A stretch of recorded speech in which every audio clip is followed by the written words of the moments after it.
क्या आपने कभी ऐसी फैक्ट्री देखी है जहां फाइटर जेट लगभग पूरी तरह तैयार हो, लेकिन सिर्फ एक पार्ट की कमी की वजह से उड़ान नहीं भर पा रहे हो? यही कहानी है भारत के तेजस MK-1A प्रोग्राम की। अच्छी खबर यह है कि हल ने प्रोडक्शन की स्पीड बढ़ा दी है, लेकिन एक बड़ी चुनौती अभी भी बाकी है। हाल ही में सामने आई नई तस्वीरों में हल की प्रोडक्शन लाइन पर तेजस MK-1A के 28वें और 32वें एयरक्राफ्ट को फाइनल असेंबली स्टेज में देखा गया है। इसका मतलब है कि कई फाइटर जेट्स एक साथ अलग अलग प्रोडक्शन बे में तैयार किए जा रहे हैं। दिलचस्प बात यह है कि इंजन की कमी के बावजूद हल ने उत्पादन धीमा नहीं किया। कंपनी पहले airframe, wiring, hydraulic system, landing gear, cockpit, avionics, उत्तम ईसा जैसे सिस्टम के लिए तैयार इंटीग्रेशन और अन्य महत्वपूर्ण उपकरणों को इंस्टॉल कर रही है। यानी इंजन आने तक विमान का लगभग पूरा काम पूरा कर लिया जाता है। इस समय सबसे बड़ी रुकावट GE के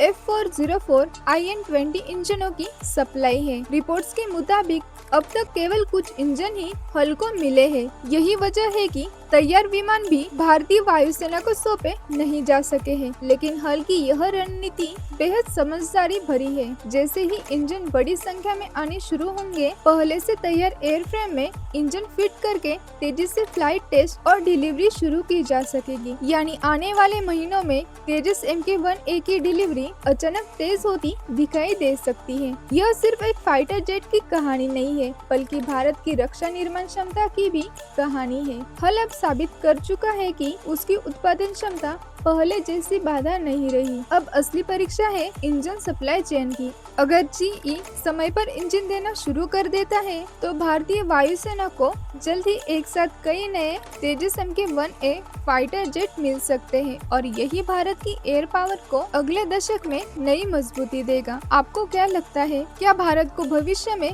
विदेशी इंजनों पर निर्भर रहना चाहिए या पूरी ताकत से स्वदेशी कावेरी इंजन पर फोकस करना चाहिए? कमेंट करके जरूर बताइए।